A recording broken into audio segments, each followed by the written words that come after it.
Okay, and I don't want to forget that I'm still adding that lateral area on there. What are base 1 and base 2 here? Base 1 and base 2 here are 16 and 7, so that's not bad. Come on, little pen, follow me. All right, 16 plus 7 times height, and the height is just the 25. So that's not bad. I'm going to do that on the calculator.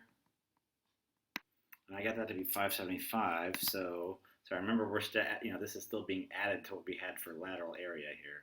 So this whole thing is going to be, oh, sorry, it's not writing. It's going to be I wouldn't ever type this in the calculator, but for simplicity's sake right now, it'd be that whole thing plus the 575. So let me do that on the calculator real quick. Just a second. All right, and I get that. Okay. Given a right decagonal prism with a height of 8 and an apothem for the regular decagon is 3, what is the lateral area surface area of this thing? Okay, I am not going to try to draw a decagonal polygon here, but if I did, it would look something like that. It's almost a cylinder, right? Because it's got these 10 sides to it. Whoa, and oh, here, I'll cheat. Check this out. Okay, I cheated kind of. I just copy-pasted my little scribble, and then I drew some vertical lines. Anyway, so I have this decagon top and bottom that are congruent and parallel, and I have all these rectangles that connect them. So let's find lateral area. So remember that lateral area is perimeter times height. And I write that because, again, I'm thinking, okay, what is it that I need for this? I need the perimeter, I need the height. So they told me that the height was 8, and that's this thing. And then it doesn't give me enough information for perimeter. It just tells me that apothem is 3. So, but from apothem being 3 and the fact that I know this is a regular decagon, I can actually get that perimeter. Think about this triangle that we always make with the apothem and then this little thing, which is like half of the side of the the edge, so like that little part right there is x. I can find this angle in here, right? That's going to be 360 divided by how many of those right triangles we can make. Well, if it's a decagon, we can make 20 of those, and 360 divided by 20, I believe, is 18. So to find x, I'm going to use the tangent of 18. Tan 18, remember I know apothem. I know apothem is 3. Tan 18, that's a 3. Oh my gosh. All right, tan 18 is x over 3. So x is, this feels a lot like the quiz, doesn't it? X is 3 tan 18. Should I type this? This is really hard because it's so small in the corner. Okay, so 3 tan 18. So the perimeter is going to be 20 of those. So it's actually going to be 60 tan 18. Or you can think of the side of this thing. Each one of those is 6. So it's a 60 tan 18, and then the height is 8. So I'm actually going to type this. Better yet, I just stuck it in the calculator so you can see it better. 60 times tan 18 is the perimeter times 8, which is the height, and I got the answer decimalized over there.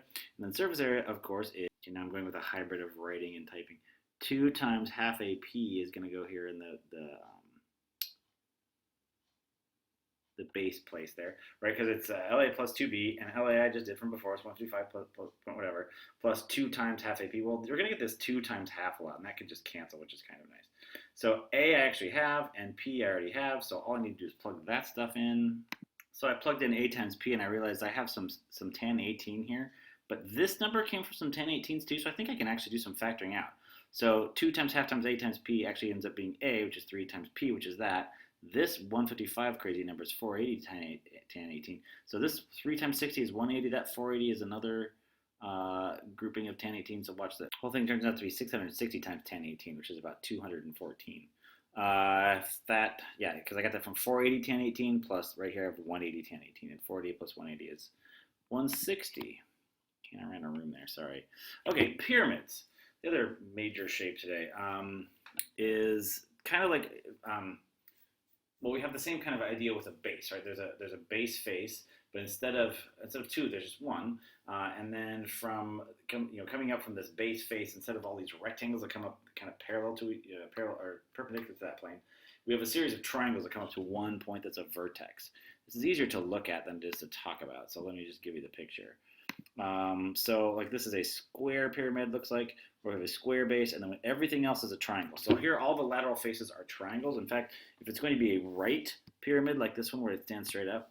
Right pyramid implies that all of those, the vertex is standing right above the center of the base like that, which is going to make, if it's a regular polygon, it's going to make all of those triangles standing up as the lateral area. They will all be isosceles triangles. If you have a non-regular pyramid, either where the base isn't a regular polygon or it's leaning over like the one we have over here, then like weird stuff starts to happen. Usually most of those faces aren't going to be isosceles triangles anymore, and life is just rough. So we don't deal with this. Gosh, can I say 100% certainty? Maybe that's a level 4 kind of thing, like maybe with an oblique pyramid, but that would just be mean. Sometimes we take large composite figures and we slice them up. We end up slicing them into parts that look kind of like this. And then it's kind of tricky to deal with. That doesn't happen very often, but yeah, just be aware that if you deal with anything oblique, like some of these formulas have to go out the window because some of the lateral area formula for a prism, that kind of required all those faces to be rectangles because when they roll out they make one giant rectangle. But if you have an oblique thing like this or an oblique prism, you roll things out, they're not as predictable as they used to be. Like you got to kind of go back to the basic definition of surface area, which is you're adding up all the faces. You can't really take any shortcuts. You just have to figure out what's the area of this triangle, what's the area of the other triangles, and add them up kind of one by one. That will always work. It's just a big pain with something like this. Anyway, we're going to deal with stuff like this where the lateral area is predictable most of the time and it's nice isosceles triangles, and then life is easy. Okay, so again, terminology. This is called the vertex. These are called lateral edges. These edges are along here. Well, here's a new term, slant height. This is probably the most important thing for finding surface area that you haven't heard of before. Slant height is, it's not the height, right? The height is up kind of in the center of the pyramid. It's inside the pyramid. Slant height would be the distance you'd be walking if you were walking from this midpoint up the face up to the vertex. So if you had to actually walk up the pyramid in Egypt the shortest way, you'd walk up this way. And that's important because, or that's a useful length, because that would be the height of that isosceles face. And the isosceles triangle face, when we're finding its area, and we'll find its area as part of the lateral area shortcut, we definitely need the height of that face. And that is different than, of course, the height straight up. The height straight up on inside is going to be shorter than that. So anyway, get used to that. Slant height, and the variable we use for slant height is a lowercase cursive L, which you can see here. Here's a pentagonal one. And yeah, slant height is labeled there. It's not really turned very well. If you turned this diagram a little bit, you'd actually see the height, which is now kind of hidden straight behind that. But anyway, here's some rules about what a regular pyramid will have, its features. I think I've said all these before. All the lateral areas, all these lateral edges are congruent. It turns out that these lateral edges are not very helpful for anything. They're not in any of the formulas, but they're easy to kind of touch. Like if you had one of these things, they'd be easy to physically measure, and they're easy to kind of name with a vocab term, but they actually don't show up in the formula. Slant height definitely shows up in the formula, and regular height shows up in the area formulas, and of course side of the base and that kind of stuff. But lateral edge is not very important. Okay, so what does it look like if we unwrap this thing? Let's try to make a shortcut for finding lateral area and surface area stuff. Well, lateral area, they have this as half PL. I usually say half LP, but it's the same thing. Where P is perimeter of the base again, and L is that slant height. So if you were to think about all these triangles at once, so they're taking this regular pentagonal pyramid, and they kind of unzipped it and put these triangles laid out flat. If you had these 5 triangles laid out together, the area of them all combined would be 5 times one triangle, and that's half times base times height. Well, if you take the half times base times 5, you end up with half the perimeter, and of course they're all times height, so that's where that comes from. And surface area, of course, we just add on the base, but be careful, we've been used to adding 2 bases all day. Now we're going to be adding 1 base because there's only 1 base of this pyramid. So lateral area is half LP of a pyramid, right? So remember, this is different than prism. And surface area is that plus 1 base. All right, here's a better picture of how those things are related. So this will always be a right triangle in here, and this is a very important right triangle. It's almost as important as the right triangle we always talk about with in a regular polygon, the right triangle with radius and apothem. This is, I call this the Hal triangle. This is the height.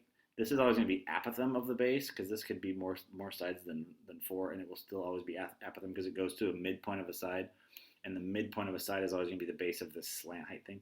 And of course, this is L. So HAL is always going to make this really useful right triangle inside a pyramid. And of course, it's a right triangle. So you got Pythagorean theorem all day. Notice also along this isosceles face, there's right triangle, right? Because this is the height of an isosceles triangle. This is part of the edge. This is the lateral edge, which again, if it's not very useful in the formula, but if they give this to you, you can use it to break down Pythagorean theorem stuff, and you can find other lengths. All right, same thing as what we did in the last section, which we're going to go move from polygons to circles. Well, if we call that base a circle, it turns out to look like a cone. And again, right cones are a whole lot easier to deal with than oblique cones. I guess the only difference in terminology, they call this the axis, and they use the word altitude here. You can still also call it height. Slant height is really just this diagonal length here. I've also heard that referred to as an edge of the cone. It doesn't feel like an edge because it's not sharp and there's not really a ridge there, but yeah, any distance and they're all the same, from any point on the circumference of the base up to the vertex, that is the slant height or an edge of the cone. And it turns out when you unroll a cone, you get looks like this sector kind of thing. It won't always be a major arc sector. You can actually have minor arc sectors and that kind of stuff too. But if we were in class today, I'd take a paper cone or something and I'd cut it for you and I'd flatten it out and you'd see this. The area of this thing, actually, it turns out kind of crazy, but it's kind of a cool realization. I'll show you on the board when we're back together. But it turns out to be half LP again. It's the same formula as if this were a pyramid. And of course, P here is going to be circumference. So if you do half times 2 pi r times L, that simplifies a little bit. So this is a little more, I don't know, worth it to think about this specially for a circle. I wasn't really doing that with cylinders, but for cones, pi RL, yeah, that's kind of nice because pi r is really half of P. So instead of having half LP, we could say pi RL. And then, of course, yeah, pi r squared is the one base. So that's what that looks like. And yeah, this is a lot easier to imagine and kind of more fun to deal with if we have physical objects in front of us. So yeah, if I stuck those two radii together, this would kind of pop out and make a cone. And this whole big arc that was around this whole flattened out part, when you put the cone back together, that edge zips along this circumference of this circle too. So yeah, this major arc becomes the entire circular ring that is the edge of the base. Okay, here we got pyramids, and we're just doing a bunch of examples now. Lateral area and surface area of this pyramid. So let me do some typing. Okay, I guess that wasn't really worth it because I want to draw a fraction, and it's really kind of hard to type a fraction.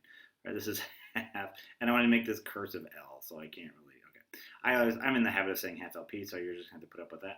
All right, so L here is actually given. It's the 11. That's kind of nice, and perimeter isn't hard.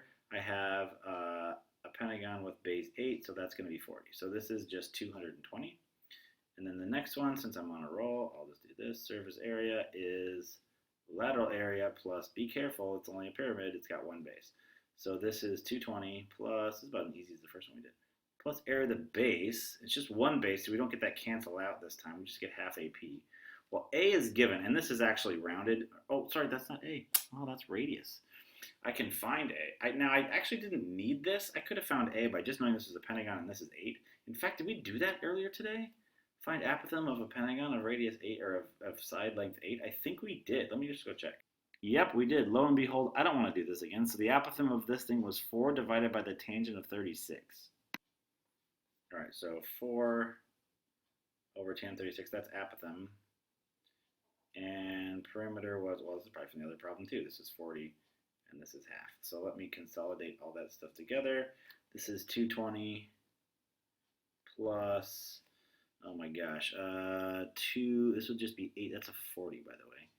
So this would just, I think, just be 80 over tan 36. And that is it as an exact answer. Feel free to decimalize. But that's all there is there. All right, I'm getting low on time on this video too. Okay, in fact, this is going to take so long. I think I'm just going to go to part 3. Sorry this is taking so long. All right, see you in a minute.